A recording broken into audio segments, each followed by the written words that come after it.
반갑습니다. 소영주 소장입니다. 여러분 정말 힘들죠? 답답하죠? 그러나 주식은 항상 돌아옵니다.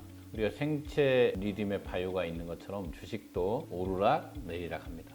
내려가면 올라갈 준비를 하는 것입니다. 저는 개인적으로 7월장을 기대하고 있습니다. 여러 상황들이 악조건의 연속으로 가고 있습니다. 그러나 주식이라는 것은 떨어지면 떨어질 만큼 올라가는 방법이 있다는 거 아니겠습니까? 그러기에 주식은 자기 돈으로 투자한 사람은 성공을 합니다. 여기서 잠시 휴식을 취하는 것도 방법입니다. 보지 마십시오. 놀래지도 마시고 걱정도 하지 마십시오. 모든 것이 다 지나가는 것입니다.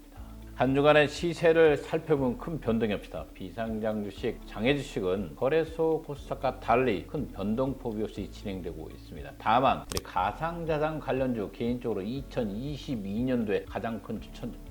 정말 좋은 실적을 기록하고 있지만 가상자산 주식들이 폭락하면서 가상자산 플랫폼을 운영하고 있는 업비트, 두나무와 빗썸이 연일 흔들거리고 있습니다. 두나무가 가상자산 플랫폼의 선두로서 자사주 편입까지 결정할 정도로 공격적으로 시장을 방어하고 있습니다. 그러나 흘러내리는 칼날 정말 손을 빌 수도 있지 않겠습니까? 다시 27만 원까지 내려와 있습니다. 30만 원이 넘어가는 자사주 편입 가격인데 이 감해도 상태다 이렇게 보시면 될 것 같습니다. 이런 주식들은 사도 된다 가감히 말씀드리겠습니다. 빗썸코리아 마찬가지입니다. 저는 지금이 역발상으로 반대로 주식을 해야 된다 이렇게 말씀드리고요. EVR 스튜디오 14,000원에서 13,000원, 13,500원인데 계속 편입이 되는 주식입니다. 제일기획이 15,000원에 5월 초에 주식을 편입했습니다. 신주 주식을 15,000원에 편입했는데 일반 개인이 기관보다 더 낮은 가격에 살 수 있다면 얼마나 큰 행운이겠습니까? 이런 것들이 바로 장기적으로 봤을 때 저축 상품이 되고 여러분들에게 투자의 성공의 길로 안내하는 주식이 된다는 거 아니겠습니까? 비바, 리퍼블리카 계속해서 유상증자를 또 실시하고 있습니다. 6만 원대까지 왔습니다. 6만 8천 원까지 와 있고 다시 1,000억대 유상증자를 들어갑니다. 이 회사가 현재까지 실시하는 9천억대의 자본금 출자를 갖고 있기 때문에 상당히 주식이 또 늘어날 수가 있겠죠. 그러나 공격적인 마케팅을 위해서 자본이 상당히 많이 투입되고 있습니다.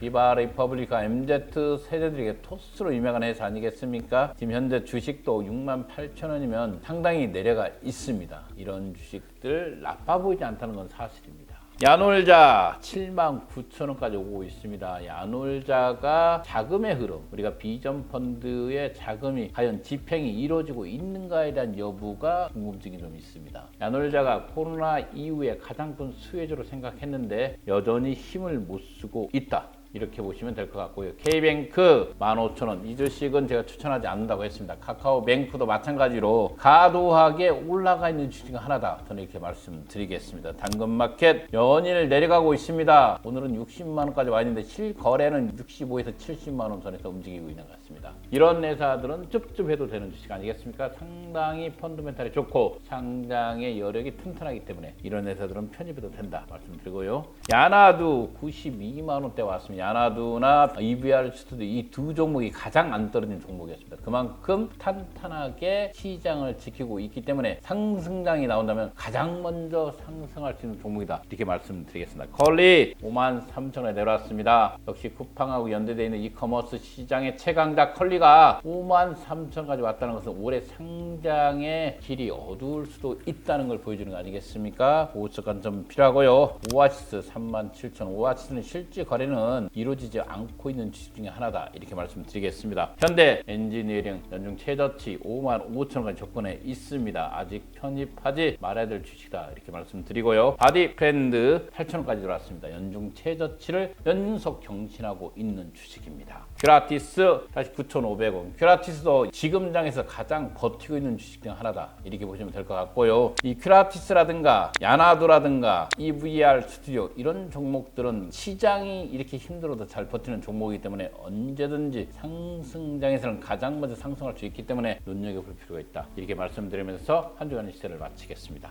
한 주간의 뉴스를 보면 정말 어두운 뉴스만 나오고 있습니다. 끝도물을 추락 개미 투자자들이 힘들어하고 있습니다. 국내 주식이 연중 최저치를 연일 경신하고 있다는 것은 그만큼 시장이 어렵다는 거 아니겠습니까? 오늘 날짜가 2022년 6월 23일 목요일입니다. 내일이 금요일장인데 내일장이 아마 역대급으로 반대 매매가 쏟아질 가능성이 있다. 이렇게 예상해 보고 있습니다. 국내 상계 증권사가 담보 부족 계좌가 11배로 급증했다. 이달 초 1018개에서 21일 11,829개로 코스피는 3% 넘게 급락한 13일보다는 많다. 이렇게 예측을 했습니다. 정말 이렇게 역대급의 반대매라는 것은 그만큼 비투를 하지 말라고 수천 번 말씀드렸는데 저희 비상장을 하시는 분들은 반드시 자기 돈으로 주식을 해야 됩니다. 왜? 비상장은 1년, 2년, 3년 후에 그 결과가 나오기 때문에 반드시 자기 돈으로 투자하시기 바라겠습니다. 삼성전자가 8번째로 신저가로 가고 있는 이런 상황에서 우리가 주식을 지금 사야 됩니까? 올해 사야 됩니까? 의미가 없습니다.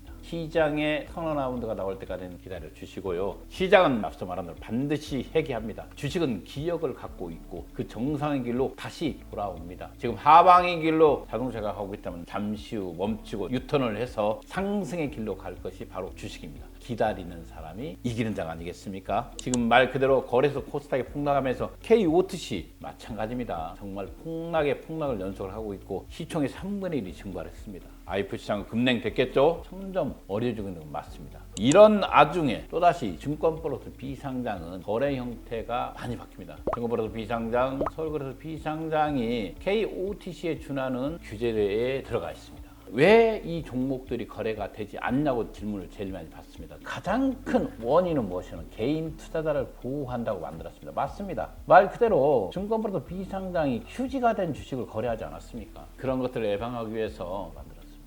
기본적으로 이 세 가지 조건을 충족해야 됩니다. 가장 크게 공시 책임자의 한 명 지정, 사업보고서 공시, 감사보고서 공시입니다. 이 세 가지가 이루어진 기업만 증권플러스 비상장, 서울거래소 비상장에서 거래할 수 있게 만들었습니다. 어렵겠죠. 개인들 하긴 어렵지만 전문 투자자들은 늘 할 수가 있습니다. 일반 개인들이 산 주식들은 7월 1일 이후부터는 매수는 할 수 없지만 매도 가능합니다. 그리고 여러분들 사설 사이트 38 커뮤니케이션, 피스타 이곳에서 언제든 주식을 사고 팔 수가 있기 때문에 놀랄 필요가 없습니다. 다만 증권플러스 비상장, 서울거래소 비상장에서 그동안 개인들이 가장 많이 사랑했던 종목들이 거래가 안 될 확률이 99%입니다. 우리가 알고 있는 두나무라든가 노블세바이오, GNT파마, 유라클, 브로에이치 이런 종목들은 이 시장에서 보기 어렵게 될 것 같습니다. 디바, 리퍼블리카도 마찬가지 아니겠습니까? 이렇게 시장은 개인을 보호하기 나온 것들이 어떻게 보면 돈이 있는 전문 투자자 창으로 만들 수가 있다. 일반 개인들은 또다시 사설 사이트인 38 커뮤니케이션이나 피스탁에서 주식을 편입해야 되는 것도 안타까운 이유 중에 하나 아니겠습니까? 그러나 38 커뮤니케이션 피스탁이 거래 안정성만 확보된다면 좀 더 나은 가격으로 주식을 편입할 수 있는 장인 것도 사실이다. 이렇게 말씀드리겠습니다. 이렇게 힘든 장에서도 희망을 쏘아 올리는 곳이 있습니다. 바로 거래소죠. KB 제21호 스펙이 오늘 신규 상장되었습니다. 이 KB 제21호 스펙은 타이거 자산 운용이 가장 많은 지분을 들고 있겠죠. 이 스펙이 왜 중요하냐면 바로 비상장 회사의 주식을 편입한다는 거 아니겠습니까? 업종이 나와 있죠. 신재생에너지, 바이오제약, 의료기계, IT 융합 시스템, LED 응용, 그린송 시스템, 탄소 저감 에너지, 고도 물처리, 첨단 그린 도시, 방송통신 융합 사업 로봇 운용, 신소재, 나노 융합, 고부가 식품 산업, 엔터테인먼트, 자동차 부품 제조, IT 및 반도체, 소프트웨어, 게임, 모바일 산업, 기타 미래 성장 동력을 갖췄다고 판단되는 산업을 모집하는 거 아니겠습니까? 비상장 회사를 투자하겠다는 스펙이 나오긴 최초입니다. 그만큼 비상장 시장은 여러분들에게 이제 한 걸음 더 다가가는 주식이 되었다. 이렇게 보시면 될 것 같고요. 이 하반기 특히 6월장을 지나서 드디어 댐이 터졌습니다. 그동안 발목을 잡았던 IPO들이 이제는 더 이상 버틸 수가 없겠죠. 상장의 러시가 시작되고 그 선두가 바로 누닛입니다. 여러분들 수차 2021년부터 투자를 추천했고 추천 종목 1호였죠. 2021년 이 누닛이 상장을 목돈에 두고 있고 누닛이라든가 에이프릴 바이오 이런 회사들이 하반기의 흥행을 좌지우지할 수가 있습니다. 누닛이 바로 7월 달에 시작을 합니다. 가장 대표적인 AI 의료기기 회사 누닛은 바로 소프트웨어 회사입니다. 하드웨어 회사가 아니라 그 소프트웨어 회사가 60억이 넘어가는 매출을 했다는 것은 대단한 일입니다. 1분기가 전년 대비 500%가 넘는 성장을 했다는 것도 눈여겨볼 필요가 있고 북미 시장의 교두부인 카나다에 제품을 팔 수 있는 허가가 얼마 전에 떨어졌죠. 이제 시작점에 있는 의료 소프트웨어 최강자 누닛이 그 첫 장을 잘 열어 제껴야 하반기 IPO 시장의 청춘을 알 수가 있다. 이렇게 말씀드리겠습니다. 시장은 어렵죠. 반드시 그 속에는 희망이 있고 기다리는 사람은 승리하는 시장이 바로 이 장의 주식이기 때문에 조금 더 참고 기다리면 그 찬란한 답을 줄 것을 믿어 의심하지 않습니다. 감사합니다.